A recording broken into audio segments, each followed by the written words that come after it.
والفرقان الحمید فی شان حبیبہ مخبرا و آمرا ان اللہ و ملائکتہ یصلون علی النبی یا ایہا الذین آمنوا صلوا علیہ وسلموا تسلیما اللہم صلی علی سیدنا و مولانا محمد معدن الجود والکرم و آلہ و صحبہ و بارک وسلم۔ تمام حمد و ثنا تعریف و توصیف اللہ جل مجدہ الکریم کی ذات بابرکات کے لیے، جو خالق کائنات بھی ہے اور مالک شش جہات بھی۔ اللہ جل وعلا کی حمد و ثنا کے بعد رسول رحمت، شفیع معظم، نبی محتشم، حضور ختمی المرتبت صلی اللہ علیہ وآلہ وسلم کے حضور ناز میں اپنی عقیدتوں، ارادتوں اور محبتوں کا خراج پیش کرنے کے بعد عالی مرتبت محتشم سامعین حاضرین، السلام علیکم ورحمۃ اللہ وبرکاتہ۔ مجھے اور آپ کو سعادت مندی کے مبارک لمحے نصیب ہو رہے ہیں کہ میں اور آپ اپنے آقا و مولا حضور ختمی المرتبت صلی اللہ علیہ وآلہ وسلم کے ذکر نور کی اس مجلس رحمت میں حاضر ہونے کا شرف پا رہے ہیں۔ اللہ میری اور آپ کی حاضری کا ایک ایک لمحہ اپنی بارگاہ میں قبول فرمائے۔ حضور کا تذکرہ ہمارے لیے قلبی فرحت اور روحانی بشاشت کا ساماں ہے، اور جب آقا کریم کا تذکرہ نور ہوتا ہے تو ہمیں باطنی نور نصیب ہوتا ہے، روحوں کو تازگی ملتی ہے، بالیدگی نصیب ہوتی ہے، اور ہمارے من ایک سرشاری، خوشی اور مسرت کی کیفیت محسوس کرتے ہیں۔ اور سچی بات بھی یہی ہے کہ حضور کا ذکر سن کر اگر کسی شخص کے کلیجے میں ٹھنڈ نہیں پڑتی تو اس کے سینے میں دھڑکنے والا دل کسی مومن کا دل ہی نہیں ہو سکتا۔ اس لیے موسم کوئی بھی ہو، رت اور زمانہ کوئی بھی ہو، ہم آپ کے تذکارے دل نواز سے اپنے لیے سامان رحمت کرتے ہیں۔ لیکن یہ تو مہینہ حضور کی ولادت باسعادت کا ہے، اور اہل ایمان اس مہینے میں کثرت کے ساتھ محافل کا انعقاد کرتے ہیں۔ اور سچی بات یہ ہے کہ ہم ایک دن کا محفل میلاد کیا ساری زندگی بھی حضور کے نام لگا دیں، حق کے شکر پھر بھی ادا نہ ہو۔ ہمارے بدن پہ اتنے بال نہیں ہیں جتنے رسول اللہ کے احسانات ہیں۔ اس وقت دنیا کی آبادی 8 ارب کے قریب پہنچ گئی ہے، اور 500 سے زائد مختلف مذاہب، الہامی اور غیر الہامی مذاہب دنیا کے اوپر پائے جا رہے ہیں۔ تو میں اور آپ اگر مسلمانوں کے گھر میں پیدا ہوئے ہیں تو ہم نے پہلے سے کوئی ٹوکن نہیں دیا ہوا تھا، نہ ہمارا کوئی عمل تھا جس کے صلے کے طور پہ ہمیں مسلمانوں کے گھر پیدا کیا گیا۔ یہ محض اللہ کا کرم ہے کہ اس نے ہمیں حضور کا نام لیوا پیدا کیا۔ اور جب ہم ابھی ماں کی بولی بھی نہیں سمجھتے تھے، ابھی ہم حروف اور لفظوں کی شناخت بھی نہیں رکھتے تھے، ابھی لہجوں کی پہچان بھی ہمیں نہیں ہوئی تھی، تو ہمارے کان میں عربی زبان میں اذان دلوائی گئی، گویا یہ اس بات کا اعلان تھا، یہ مبارکباد تھی، یہ مسرت اور خوشی کی خبر تھی جو ہمیں دی گئی کہ تمہیں مبارک ہو، تم حضور کے غلام بن کے آ رہے ہو۔ میں تو کہا کرتا ہوں، شاہوں سے ملا ہے نہ تونگر سے ملا ہے، اللہ کا عرفان اسی در سے ملا ہے۔ اوروں کو ملا ہے تو مقدر سے ملا ہے، مجھ کو تو مقدر بھی تیرے در سے ملا ہے۔ میری خوش قسمتی میں تیرا امتی، یہ میرے مقدر بری نازم کے ہستم امتے تو گناہ گارم و لیکن خوش نصیبم۔ یہ میرا اور آپ کا مقصوم ہے کہ ہمیں حضور کا غلام بننا نصیب ہوا، اور یہ ہماری کوشش، ہماری تردد، ہماری تحقیق، ہماری جستجو، ہماری محنت کا نتیجہ اور ثمرہ نہیں، یہ محض اللہ کا فضل ہے کہ اس نے ہمیں مسلمانوں کے گھر پیدا کیا۔ اقبال کہا کرتے تھے، نام تو از پدر آموختم، حضور آپ کا نام میں اپنے باپ سے سیکھا تھا۔ ہماری ماؤں نے لوریاں حضور کے پیار کی دی تھی، ہماری بہنوں نے ہمیں گود میں کھلایا تو حضور کی نعتیں پڑھی، اور ہمارے کانوں میں آج بھی وہ لوریاں رس گھولتی ہیں، اور ہمارے سینے جو حضور کے پیار سے، حضور کی محبت سے، حضور کے عشق سے، حضور کی ولا سے بھرے ہوئے ہیں، تو یہ ان نفوس کا فیضان ہے اور اللہ کی عنایت محض۔ اس لیے ہمیں اس کا شکرانہ ادا کرنا ہوگا اور اپنی زندگی ساری کی ساری حضور کے نام لگانا پڑے گی، تاکہ اس نعمت عظیمہ کا، اس نعمت غیر مترقبہ کا ہم شکر ادا کر سکیں۔ ویسے اگر حضور کی امت میں ہونے کے اعزاز کی بات کریں تو مختلف کتب کے اندر 12 نبیوں کا تذکرہ موجود ہے جنہوں نے حضور کی امت میں ہونے کی آرزوئیں کی ہیں، اللہ سے دعائیں کی ہیں۔ ویسے ہر پیغمبر نے اپنی امت کو حضور علیہ السلام کے آنے کا بتایا ہے، خبر دی ہے۔ سیدنا علی المرتضیٰ رضی اللہ تعالی عنہ سے مروی روایت ہے کہ کوئی ایک پیغمبر بھی ایسا نہیں گزرا جس نے اپنی امت کو حضور کے آنے کی خبر نہ دی ہو، حضور کا بتایا نہ ہو، حضور کے نشان نہ بتائے ہوں۔ اور جب آقا کریم تشریف لائے تو جو اس وقت یہود اور نصارہ تھے، انہوں نے ضد یا ہٹ درمی کی وجہ سے حضور کا انکار کیا، ورنہ انہیں حضور کو پہچاننے میں دقت نہیں ہوئی۔ قرآن نے خود بیان فرمایا، الذین آتیناہم الکتاب یعرفونہ کما یعرفون ابناءہم، ہم نے جن کو کتاب عطا کی ہے وہ اس کے پیغمبر کو یوں جانتے تھے، پہچانتے تھے جس طرح کوئی اپنے بیٹوں کو پہچانتا ہے۔ تو بیٹوں کے بارے میں کوئی ابہام نہیں ہوتا، اسی طرح انہیں حضور علیہ السلام کے بارے میں کوئی ابہام نہیں تھا کہ جس نبی کے آنے کا بتایا گیا یہ وہ ہے یا نہیں۔ انہیں یقین تھا یہ وہی ہے، چونکہ انہوں نے ساری نشانیاں حضور علیہ السلام کی ذات ستودہ صفات میں دیکھی تھی۔ انہوں نے انکار کیا تو تمرد کی وجہ سے، ضد کی وجہ سے، ہٹ درمی کی وجہ سے، ورنہ حضور علیہ السلام کا نقشہ تمام انبیاء نے بتایا ہوا تھا۔ حضرت عیسیٰ نے تو باقاعدہ نام لے کے بتایا، مبشرم برسول یاتی من بعد اسمہ احمد، لوگوں میں جا رہا ہوں، اب میرے بعد وہی تشریف لائیں گے، سنو میں ان کا نام بھی بتا کے جا رہا ہوں، ان کا نام احمد ہوگا۔ تو جب حضرت عیسیٰ نے نام تک بتا دیا تو ایک حواری نے کہا، حضرت جس کے قصیدے آپ بھی پڑھ رہے ہیں کیا وہ آپ سے بھی افضل ہوگا؟ تو سنو حضرت عیسیٰ نے کیا کہا، فرمانے لگے افضل ہونے کی بات کرتے ہو، وہ تو اتنی عظمتوں کا حامل ہے، اگر اس کے نالین کے تسمے کھولنے کی سعادت ابن مریم کو مل جائے تو یہ بھی مقدر کی بات ہے۔ وہ اتنی اونچی شان کا مالک ہے، اتنی رفتوں کا مالک ہے۔ حضرت ابراہیم دعائیں مانگتے رہے، ربنا وابعث فیہم رسولا، مالک تیرا گھر تعمیر کر دیا ہے، اب اس کو بسانے والا رسول بھی بھیج دے۔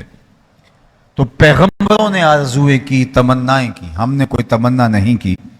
آنکھ کھولی تو ہمیں یہ خوشخبری ملی کہ ہم حضور کے غلام ہیں اور ہمیں امت محمدیہ علی صاحب الصلوات کے اندر پیدا کیا گیا ہے۔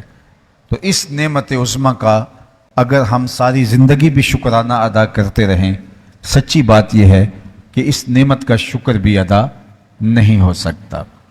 میرے اور آپ کے آقا و مولا حضور ختمی المرتبت صلی اللہ علیہ وآلہ وسلم کی ولادت طیبہ، حضور کا تشریف لانا، یہ انسانیت کے لیے بہت بڑا اعزاز، بہت بڑا فخر اور افتخار تھا۔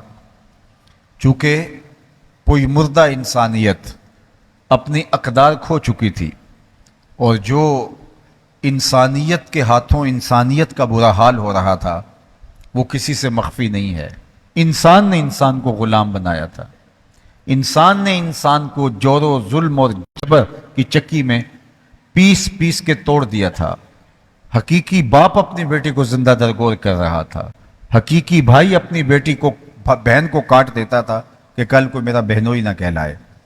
لیکن یہ حضور تشریف لائے کہ جنہوں نے آ کے ان رشتوں کی قدر دی، ان رشتوں کی معرفت دی، ان رشتوں کی پہچان دی، اور دنیا کو بتایا کہ ان کی تعظیم و توقیر کیا ہے اور ان کا لحاظ کیسے رکھنا ہے، اور صلہ رحمی کے اصولوں کو لے کر آپ نے کیسے چلنا ہے۔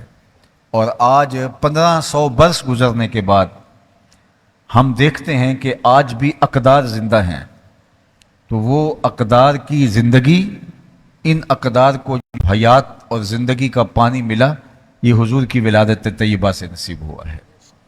اس لیے ہمیں حضور کی ولادت سے سیکھنا پڑے گا کہ ہم اپنی زندگی کو ان کے بتائے ہوئے اسلوب حیات کے مطابق ڈھال لیں۔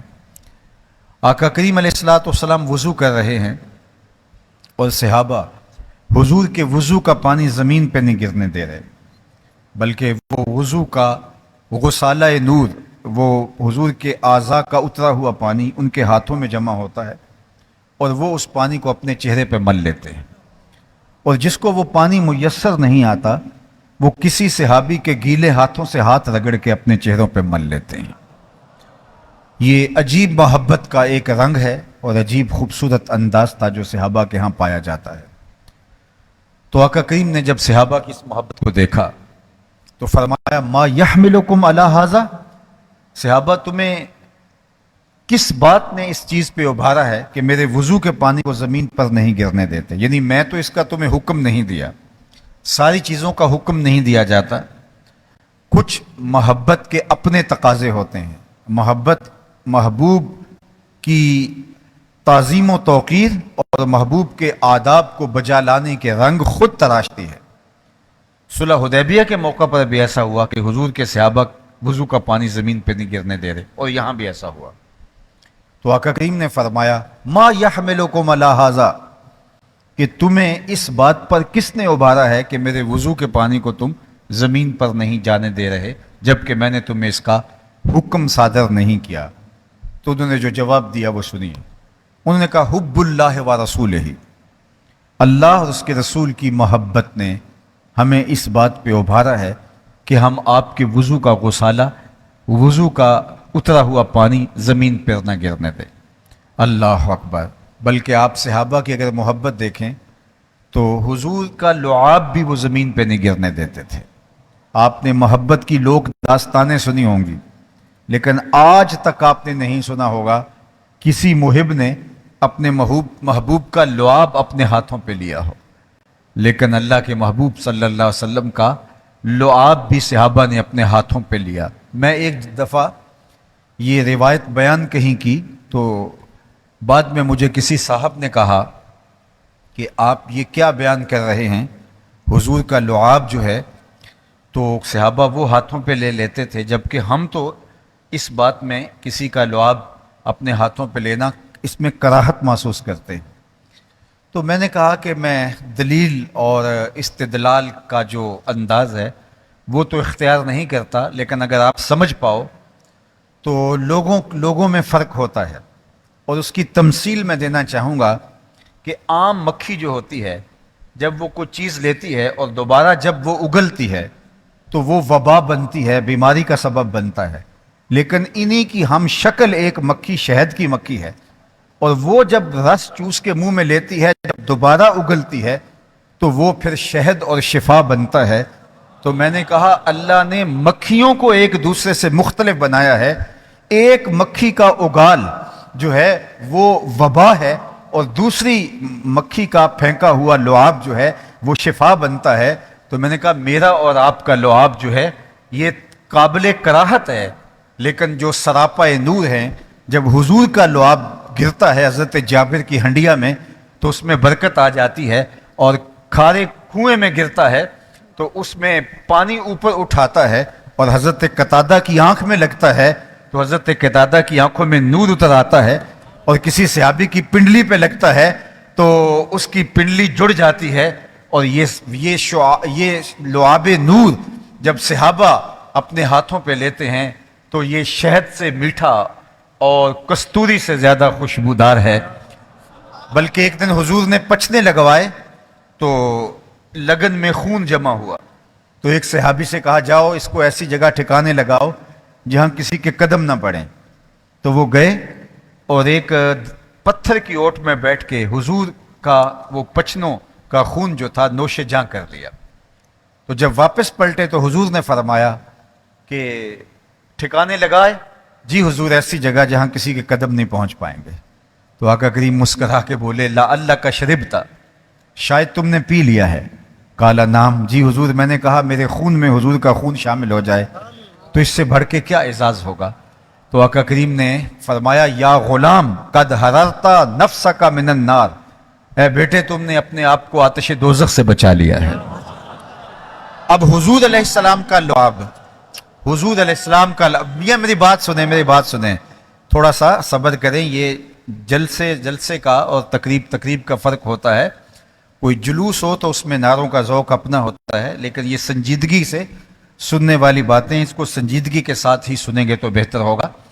اور ویسے بھی جو نعرہ ہوتا ہے وہ مقرر کو جوش دلاتا ہے اور وہ اور زیادہ ماشاءاللہ تگڑا ہو جاتا ہے، لیکن میں اس طرز کا خطیب نہیں ہوں کہ آپ کے نعرے سے مجھے اور جوش آ جائے گا، بلکہ میں اپنے تسلسل کو قائم نہیں رکھ پاؤں گا۔ اقبال نے کہا تھا نظارے کے لیے جنبش مژگاں بھی بار ہے، نرگس کی آنکھ سے تجھے دیکھا کرے کوئی۔ تو کبھی کبھی آنکھ کا جھپکنا بھی طبیعت کے اوپر بوجھ ہوتا ہے، اس لیے میں آپ کی توجہ کا طالب رہوں گا، اور یہ جو نعروں کا وقت ہے یہ بھی آپ میرے کھاتے میں ڈال دیں گے تو دو چیزیں زیادہ آپ تک پہنچنے کا امکان ہے۔ تو عرض کر رہا تھا کہ اللہ کے محبوب علیہ السلام کے وضو کا پانی صحابہ زمین پہ گرنے نہیں دے رہے، تو اللہ کے محبوب علیہ السلام نے کہا ما یحملکم علی ھذا، تمہیں اس بات پر کس نے ابھارا ہے کہ میرے وضو کے پانی کو زمین پر نہیں گرنے دے رہے جبکہ میں نے تمہیں اس کا حکم نہیں دیا؟ تو انہوں نے جواب دیا حب اللہ و رسولہ، اللہ اور اس کے رسول کی محبت نے ہمیں اس بات پہ ابھارا ہے۔ حضور نے ان کی اس محبت کی نفی نہیں کی، جو ان کا انداز الفت تھا حضور نے اس کی تردید نہیں کی، لیکن حضور کی نگاہیں دور بین بھی ہیں اور دور اندیش بھی ہیں۔ آنے والے دور کو حضور علیہ السلام کی نگاہیں دیکھ رہی تھی، اس لیے ان صحابہ سے حضور نے ارشاد فرمایا کہ جو یہ چاہے کہ اللہ اور اس کے رسول سے محبت کرے اور اللہ اور اس کا رسول اس سے محبت فرمائے تو اس کو 3 کام کرنے چاہیے۔ یعنی تمہارا یہ عمل کہ تم میرے وضو کے پانی کو زمین پر نہیں گرنے دے رہے محمود ہے۔ صلح حدیبیہ میں بھی ایسا ہوا، عروہ بن مسعود نے اس پہ اعتراض کیا، حضرت صدیق اکبر نے باقاعدہ وہاں جواب بھی دیا۔ تو یہ ہوتا آیا تھا، بعد میں بھی ہوا، اور اس موقع پہ بھی حضور نے اس کی نفی نہیں کی، نہ ماضی میں نہ بعد میں نہ اس وقت، لیکن حضور نے 3 الگ چیزیں بیان فرمائیں تاکہ کہیں جو ہے وہ عقیدت اور محبت یہی نہ رک جائے اور باقی دین کہیں نظروں سے اوجھل نہ ہو جائے، ترک نہ ہو جائے۔ تو آقا کریم نے فرمایا جو یہ چاہے اللہ اس کے رسول سے محبت کرے اور اللہ اور اس کا رسول اس سے محبت کرے تو اس کو 3 کام کرنے چاہیے۔ سب سے پہلے وہ جب بھی بولے سچ بولے، اسے جھوٹ نہیں بولنا چاہیے۔ اگر تم میرے سے محبت کرتے ہو اور یہ چاہتے ہو کہ میں بھی تم سے محبت کروں تو تمہارا یہ عمل بھی تمہیں محبت کی فراہمی کا سبب بنے گا، لیکن تم نے مجھے راضی کرنا ہے تو فرمایا تمہیں ہمیشہ سچ بولنا پڑے گا۔ اور میں کہتا ہوں کہ آج یہ امت کس طرح جھوٹ بول سکتی ہے جن کے نبی کو کافر بھی صادق اور امین کہتے تھے؟ ہم کس طرح جھوٹ بول سکتے ہیں؟ ہمارا تاجر کہتا ہے کہ جناب جھوٹ نہ بولیں تو سودا نہیں بکتا، تو میں کہتا ہوں کہ یہاں جاپان کے لوگ بغیر جھوٹ کے پوری دنیا کے اوپر اپنا سودا بیچ رہے ہیں، اور وہ جھوٹ سے آشنا ہی نہیں ہے۔ ان کو ان کے مذہب نے نہیں بتایا، ان کو ان کی ماں نے بتایا ہے، ان کو ان کے باپ نے بتایا ہے، ان کو ان کے معاشرے نے بتایا ہے۔ اور ہم کیسے جھوٹ بولتے ہیں جبکہ ہمارے آقا نے ہمیں بتایا ہے۔ حضور سے جب پوچھا گیا کہ حضور مومن بزدل ہو سکتا ہے؟ فرمایا نہیں، مومن بہادر ہوتا ہے، لیکن ہو سکتا ہے کبھی بزدلی بھی کر جائے، آخر بشری تو ہے۔ پھر دوسرا سوال ہوا مومن بخیل ہو سکتا ہے؟ فرمایا نہیں، مومن بخیل نہیں ہوتا، مومن بہادر ہوتا ہے، مومن سخی ہوتا ہے، لیکن ہو سکتا ہے کبھی بخل بھی کر جائے، آخر بشری تو ہے۔ پھر تیسرا سوال حضور سے ہوا کہ مومن جھوٹا ہو سکتا ہے؟ فرمایا جھوٹا نہیں ہو سکتا، یہ طے ہے کہ مسلمان ہو اور جھوٹا ہو یہ نہیں ہو سکتا۔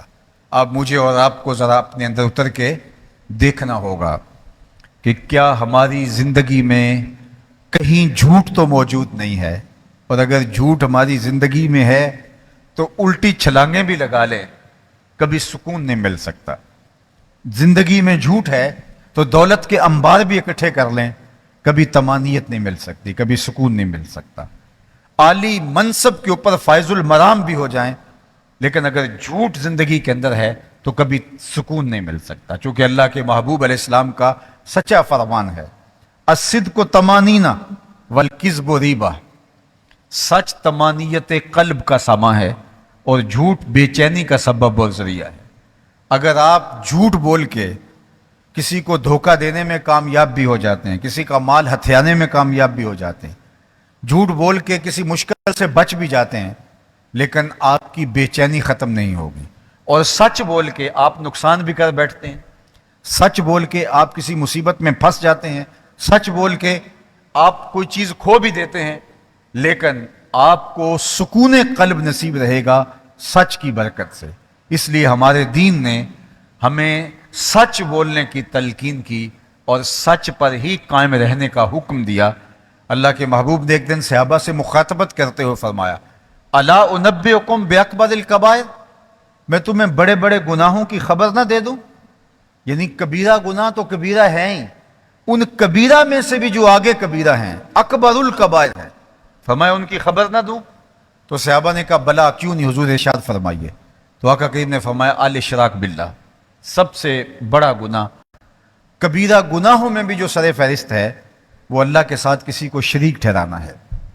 پھر فرمایا وعقوق الوالدین، اور والدین کی نافرمانی کرنا ہے۔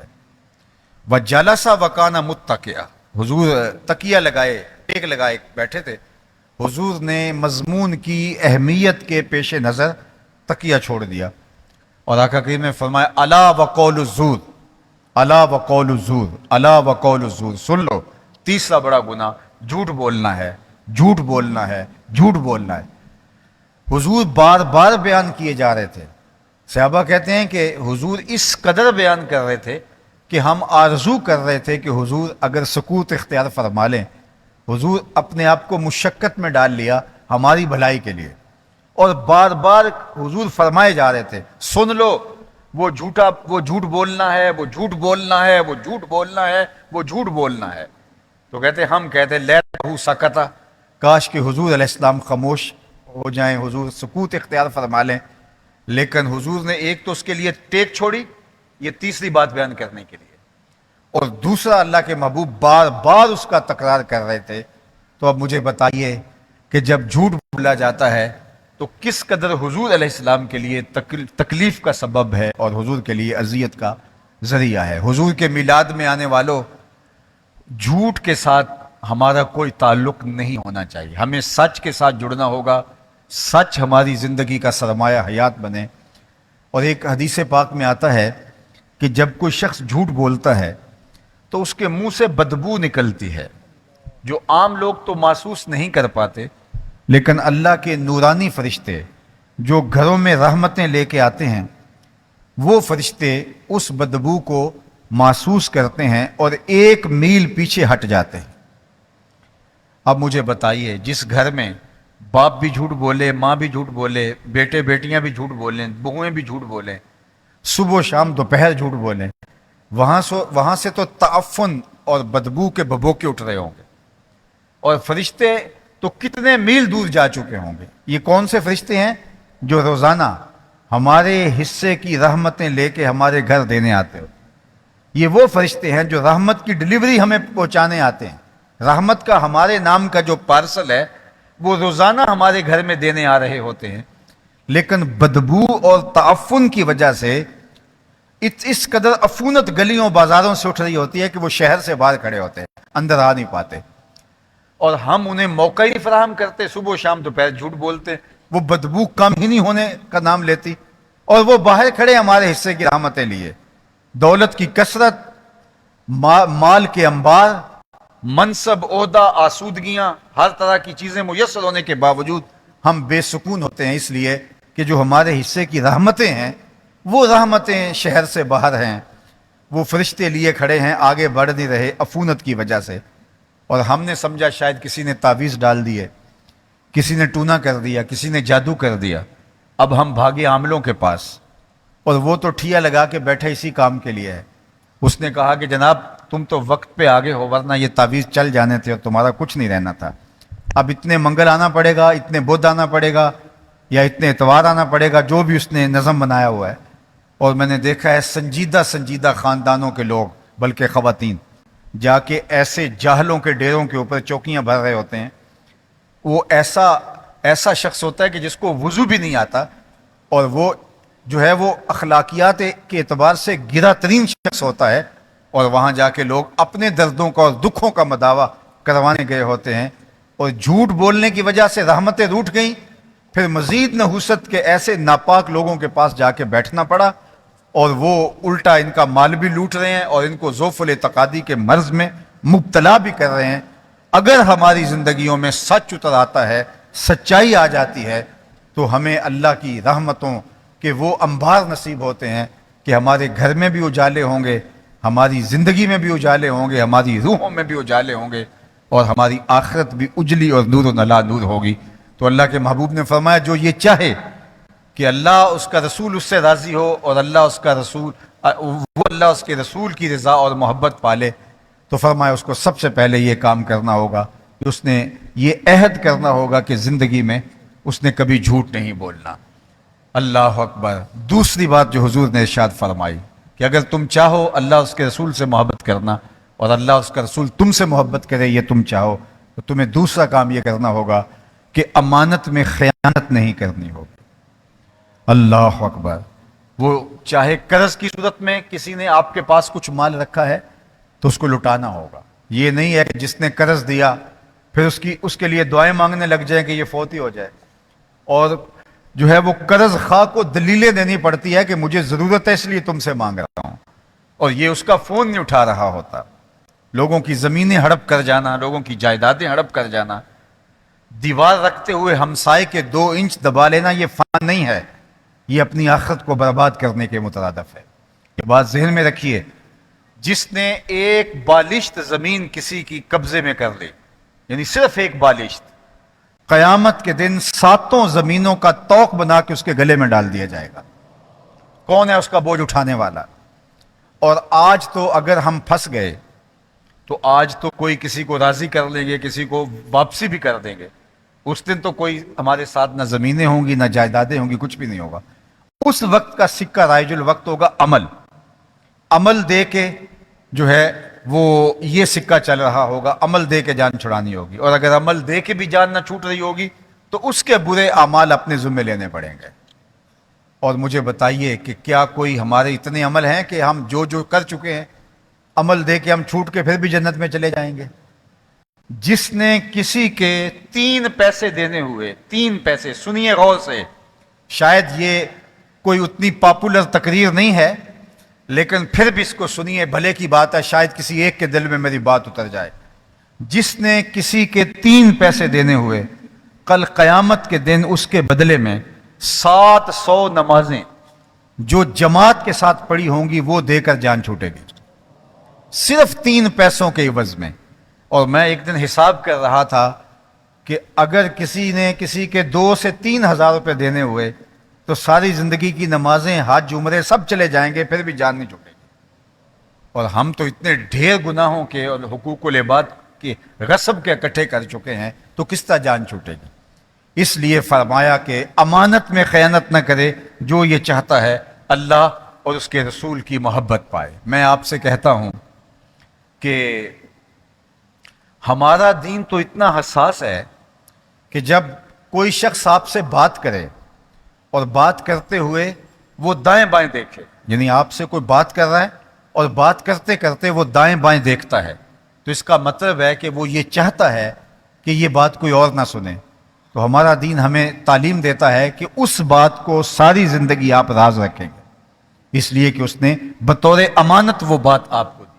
چاہے جائے کہ کسی کی امانت کو غصب کر جانا.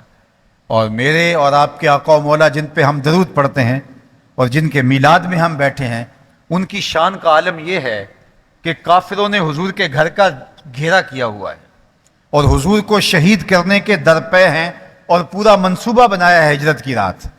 لیکن اللہ کے محبوب علیہ السلام حضرت علی المرتضیٰ رضی اللہ تعالیٰ عنہ کو اپنے بستر پہ لٹاتے ہیں اور فرماتے ہیں صبح ان کی امانتیں دے کے تم بھی مدینے چلے آنا. سنو میرے حضور کی شان کہ میرے حضور کو شہید کرنے کے درپے لوگ جو تھے ان کی امانتیں حضور گھر میں پڑی ہوئی ہیں, لیکن حضور ان کی امانتوں کا بھی خیال کر رہے ہیں. مجھے بتاؤ اس نبی کا کلمہ پڑھنے والا کس طرح کسی کی امانت میں خیانت کر سکتا ہے اور کسی کا مال ہڑپ کر سکتا ہے. تیسری بات جو اللہ کے محبوب نے ارشاد فرمایا کہ تمہاری ہمسائیگی میں کوئی آ بسے تو حق مجاورت کا لحاظ رکھنا، ہمسائیگی کے حقوق کا پاس رکھنا. اگر تم چاہو کہ اللہ رسول سے محبت کرو اور اللہ اور اس کا رسول تم سے محبت کرے تو تمہیں یہ کرنا ہوگا کہ اپنے ہمسایوں کے حقوق کا پاس رکھنا ہوگا. آقا کریم فرماتے ہیں کہ ہمسایوں کے حقوق کے حوالے سے اس قدر میرے اوپر تاکیدات آئی ہیں کہ مجھے لگا کہ کہیں ہمسایہ وراثت میں حقدار نہ ٹھہرا دیا جائے. اس قدر تاکیدات آئی ہیں ہمسائے کے حقوق کے حوالے سے. عالی مرتبت سامعین، یہ بات پورے غور سے سن لیجئے، قیامت کے دن سب سے پہلے جو کسی کی کوئی شکایت کرے گا تو وہ ہمسایہ ہوگا. ہمسایہ اللہ کی بارگاہ میں عرض کرے گا کہ اس نے مجھے دکھ دیا تھا، میرا جینا اجیرن کیا تھا، میرے لیے اذیت کھڑی کی تھی. سب سے پہلی شکایت قیامت کے دن ہمسایہ کرے گا. اور ہمسایہ صرف وہ نہیں ہوتا جس کا دروازہ آپ کے دروازے کے سامنے ہے یا دیوار آپ کی دیوار سے لگتی ہے. ہمسایہ 40 گھروں تک ہمسایہ ہوتا ہے. اور اگر ہم اس یونٹ کو سنبھال لیں اور ہمسائیگی کے حقوق کو ہم سنبھالنا شروع کر دیں تو یہ معاشرہ جنت نظیر معاشرہ بن سکتا ہے. لیکن ہم نے ہمسایوں کے حقوق کو پامال کیا، ہمسایوں کے حقوق کا استحصال کیا. ہم نے گلیوں کے اندر اتنے لمبے لمبے تھڑے بنا دیے کہ لوگوں کے گزرنے کو ہم نے محال کر دیا. ہم نے گھر کا سارا کوڑا لا کے گلی میں پھینک کے ہمسایوں کے لیے اذیت کا سامان کیا اور ہمسائے نے ہمارے لیے اذیت کا سامان کیا. ہم دین کی حکمت کو ہی نہیں سمجھے. ہمارے گھر میں تو جو ہے وہ ساؤنڈ پروف کھڑکیاں لگی ہیں، لیکن ہمسائے کے گھر میں بھی کھڑکیاں بھی نہیں لگی تو ہم نے جو ہے وہ سلنسر کے بغیر گرمی کی شدت میں جنریٹر رکھ دیا جو ہمسائے کی نیند کو بھی اچاٹ کر رہا ہے اور اس کی سماعتوں پر بھی سکل بن رہا ہے اور ہم چین سے سو گئے. تو کیا ہم یہ سمجھتے ہیں کہ ہم نے ہمسائیگی کا حق ادا کیا ہے؟ میں آپ کو جنت کا ایک نقشہ بیان کرتا ہوں. ایک تو جنت کا نقشہ عمومی طور پہ ہمارے لوگ بیان کرتے ہیں اور وہ حور سے نیچے کھڑے نہیں ہوتے اور حور کے نقوش اور اس کی شکل و شباہت اور اس کے اعضاء کا حسن ہی بیان کرتے ہوئے تقریر گزار دیتے ہیں.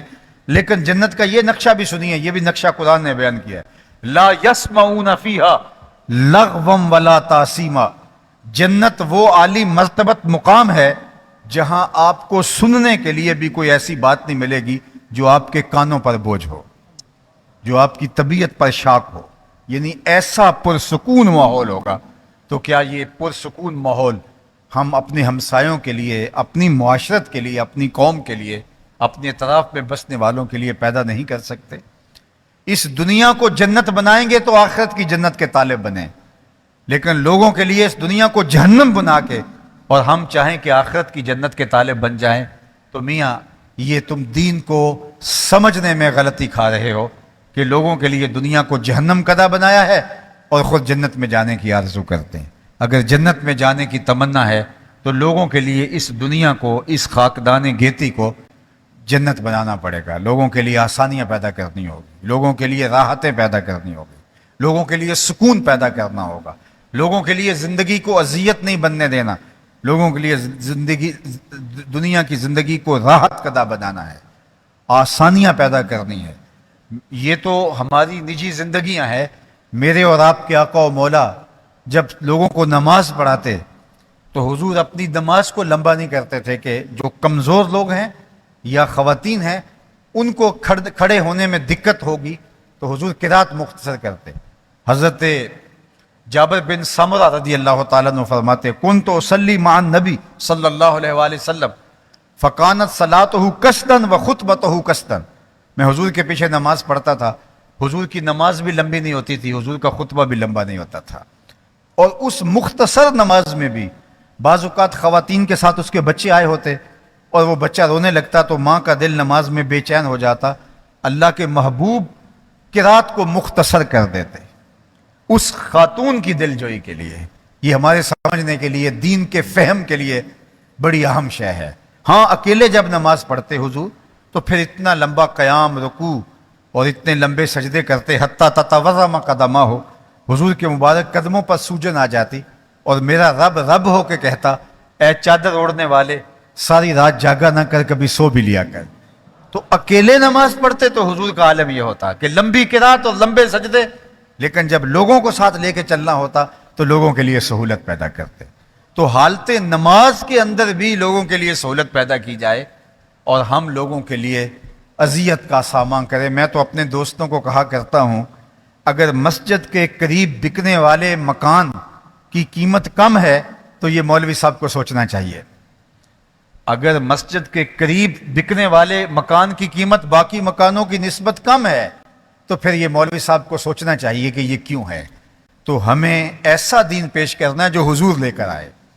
وہ پاکیزہ دین ہے، وہ آسان دین ہے، وہ ستھرا دین ہے، وہ لوگوں کے خیالات کا جذبات کا لحاظ رکھ کے آگے بڑھنے کا دین ہے، اللہ کی مخلوق پر رحم کرنے کا دین ہے، لوگوں کے لیے سہولتیں پیدا کرنے کا دین ہے. مجھے بتاؤ کہ اللہ کے محبوب ایک چیز چاہ لیں تو پھر کون ہے کہ اس پر عمل نہ کرے؟ لیکن حضور فرمائے لولا ان اشک علی امتی لامرتہم السواک، میں اگر اپنی امت پہ شاک نہ جانتا تو ہر نماز کے ساتھ جو وضو کیا جاتا ہے اس کے ساتھ مسواک کو لازم قرار دے دیتا. لیکن میں نے سوچا کہ یہ امت اس پہ مشکل میں پڑ جائے گی، لہٰذا میں نے اس کو لازم قرار نہیں دیا. جب وہ چیزیں حضور چاہتے ہوئے لازم قرار نہیں دے رہے تو مجھے تو اختیار نہیں ہے کہ جو چیز لازم نہ ہو میں لوگوں پہ لازم کر دوں، جو ضروری نہ ہو میں لوگوں پر ضروری کر دوں، اور میرے ضروری کرنے سے اگر کوئی اس پہ عمل نہ کرے تو میں پھٹ پڑوں اور اس کو دین سے خارج کر دوں. یہ تو مجھے اختیار نہیں دیا گیا، یہ تو مجھے جو ہے وہ دین کے اندر تصرف نہیں دیا گیا. جن کا اختیار تھا وہ بھی کہتے ہیں کہ اس کے باوجود میں مسواک کو لازم قرار نہیں دے رہا. حضور نے فرمایا لوگوں حج کے لیے آیا کرو. تو اقرا بن حابس کھڑے ہوئے یا کوئی اور صحابی، انہوں نے کہا فی کل عام یا رسول اللہ، حضور ہر سال حج کے لیے آیا کریں. تو آقا کریم خاموش رہے. تو انہوں نے پھر پوچھا، حضور پھر خاموش رہے، پھر پوچھا، پھر خاموش رہے. پھر وقفہ سکوت کو توڑتے ہوئے فرمایا تم سے پچھلی امتیں نبیوں پر کثرت سوال کی وجہ سے ہلاک کر دی گئی. لو قلت نعم لوجبت، اگر میری زبان سے ہاں نکل جاتی تو واجب ہی ہو جاتا. لیکن حضور خاموش رہے کہ میری زبان سے ہاں نہ نکلے، تاکہ، اور فرمایا اگر واجب ہو جاتا تو تم اس کی طاقت نہ رکھتے. ہر سال کون حج کو جاتا؟ اگر کوئی جاتا بھی تو ایسا انتظام کون کر پاتا؟ آج 40 لاکھ لوگوں کا انتظام نہیں ہو پا رہا، تو اگر 20-25 کروڑ انسان جا رہے ہوتے تو کون جو ہے وہ انتظام کر پاتا؟ تو حضور نے امت کی سہولت کا سوچا اور فرمایا کہ میں اگر ہاں کہہ دیتا تو واجب ہو جاتا. عالی مرتبت سامعین، ہمیں دین سیکھنا ہے. ہم نے دین کو سیلیبریٹ نہیں کرنا بس کہ بس جو ہے وہ نعرے لگائیں، ہاتھ پھیلائیں، جھنڈیاں لگائیں، چراغاں کریں. میں ان کا منکر نہیں ہوں، آپ جھنڈیاں لگائیں، ضرور لگائیں، میں خود بھی لگاتا ہوں. لیکن جھنڈیاں صرف بنیروں پہ نہ لگائیں، دل کی گلیوں میں بھی حضور کے نام کی جھنڈیاں لگائیں. آپ چراغاں کریں لیکن چراغاں صرف بنیروں پہ نہ کریں. کوئی دیا لے کے دل کے اندھیر نگر میں بھی آئیں، دل کی گلیوں میں بھی بہت اندھیرا ہے، یہاں بھی آ کے چراغاں کریں. صفائی کریں، حضور کے میلاد کا جلوس گزرنا ہے، یہ صرف گلیوں کی صفائی ہی نہ کریں. کوئی جھاڑو لے کے دل نگر میں بھی آئیں. حسد کے، حقد کے، کینے کے، نفرتوں کے دل کی گلیوں میں بڑے ڈھیر پڑے ہوئے ہیں. کوئی جھاڑو لے کے ذرا ان کو بھی اٹھائیں اور دل کی نگری کو بھی صاف کریں. تو جب دل کی گلیاں شفاف ہو جائیں گی تو جو ہی نظر جھکائیں گے مدینے کی گلی دکھائی دے گی. تو آئیے اپنی زندگی کو دین کے مطابق بسر کرنے کا عزم کریں. میں دیکھ رہا ہوں کہ آپ جس ہجوم کے ساتھ، جس محبت کے ساتھ تشریف لائے، یہاں اور باہر اور دائیں بائیں اطراف میں لوگوں کا ہجوم ہے اور محبت کا ایک جہاں سجا ہے، آباد ہے. اور یہ ملتان لاکھوں کا شہر ہے اور یہ لاکھوں میں چند ہزار ہوں گے، 10,000 20,000، کچھ زیادہ یا کم، اللہ جانتا ہے کتنے ہیں. تو یہ اگر 20 لاکھ کا شہر ہے تو اس میں سے اگر 20,000 ہوں تو یہ 1% بنتا ہے. تو میں آپ سے کہتا ہوں کہ اگر صرف جو 1% لوگ ہیں، 19,90,000 لوگ یہاں موجود نہیں ہیں اور 10,000 لوگ فرض کرو یہاں موجود ہیں، صرف اتنے لوگ جتنے میرے سامنے موجود ہیں، صرف اتنے لوگ یہ صرف تقریر سن کے نہ جائیں، جو کہا گیا ہے عمل کا ارادہ کریں اور یہ طے کر کے جائیں کہ آج کے بعد جھوٹ نہیں بولنا، کل سے دیکھنا آپ کا شہر بدلا بدلا دکھائی دے گا. لیکن اگر ہم نے عزم مصمم کر لیا، ہم نے طے کر لیا، تو ہماری زندگیاں بدل سکتی ہیں. لیکن اگر ہم سنتے گئے تو وہ سننے سے کیا فرق پڑتا ہے؟ صحابہ حضور سے 10 آیتیں سیکھتے تھے، اگلی 10 تب سیکھتے تھے جب پہلی 10 پہ عمل ہو جاتا تھا. تو مجھے اور آپ کو دیکھنا ہوگا، اپنی زندگی کو عمل کے سانچے میں ڈھالنا ہوگا، اپنی خاص توجہات اس طرف مبذول کرنی ہوں گی، اور اپنے آقا و مولا کے بتائے ہوئے طریقہ حیات کے مطابق اپنی زندگی گزارنی ہوگی. اللہ کے محبوب تشریف لائے تو ایک صحابی حضور کو ملنے کے لیے آگے بڑھے، تو انہوں نے حضور سے سلام عرض کیا تو آقا نے رخ پھیر لیا. وہ سمجھے شاید اتفاقاً ایسا ہو گیا، رش میں ایسا ہو جاتا ہے، ہمارے ساتھ بھی ہوتا رہتا ہے. ایک ادھر سے سلام پیش کر رہا ہے، ایک ادھر سے ہاتھ بڑھا رہا ہے، ایک ادھر سے آواز لگا رہا ہے، ایک ملنے کے لیے آگے بڑھ کے لوگوں سے ہجوم کو چیرتا ہوا آگے بڑھتا ہے.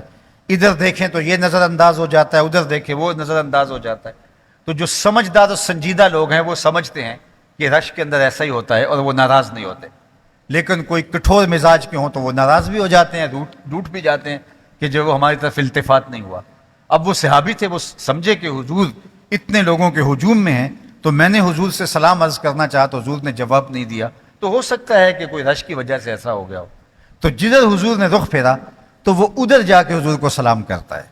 تو آقا نے پھر رخ پھیر دیا. اب اسے یقین ہو گیا کہ حضور مجھ سے ناراض ہے.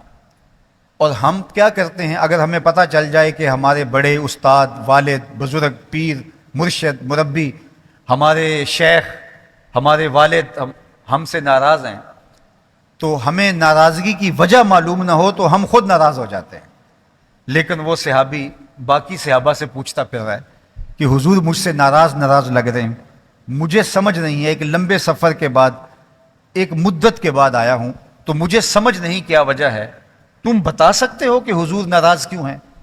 انہوں نے غور کیا، کہا ہاں، تو نے سونے کی انگوٹھی پہن رکھی ہے، اور اللہ کے محبوب اس سے منع فرما چکے ہیں.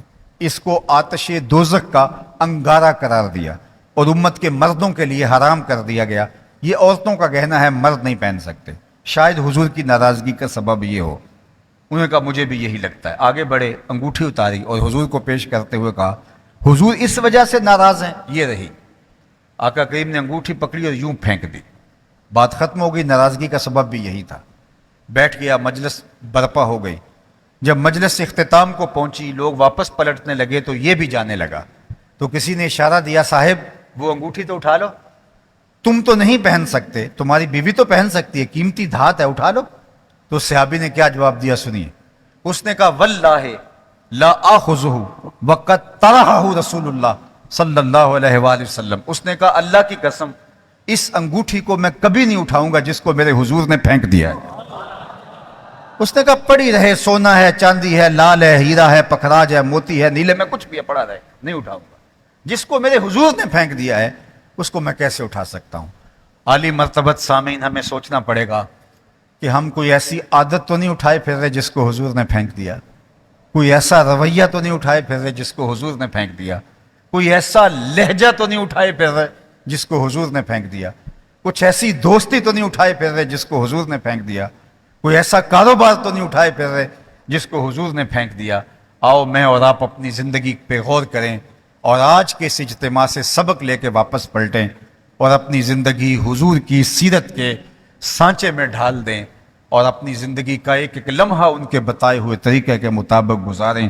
چوں بنا میں مصطفیٰ خانم درود، از خجالت آب می گردد وجود، عشق می گوید کہ محکوم غیر، سینہ تو از بتا مانند دیر، تا نداری از محمد رنگ و بو، بر زبان خود میالہ از زبان خود میالہ نام او.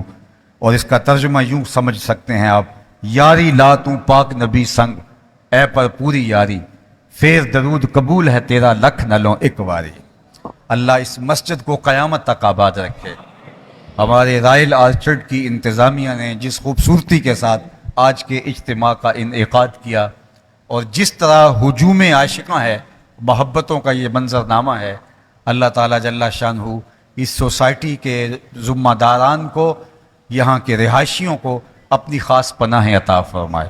ہمارے محترم علامہ مفتی لیاقت امین مصطفی صاحب کو میں بیٹوں کی شادی خانہ آبادی کے موقع پر مبارکباد بھی پیش کرتا ہوں، اور اس عظیم الشان محفل میلاد میں حضور علیہ الصلاۃ والسلام کے ذکر کی محفل میں نکاح کا انعقاد اس کی خوشیوں کو اور دوبالا کرنے والا ہے۔ وآخر دعوانا ان الحمد للہ رب العالمین۔ اللہم صلی علی سیدنا و مولانا محمد معدن الجود والکرم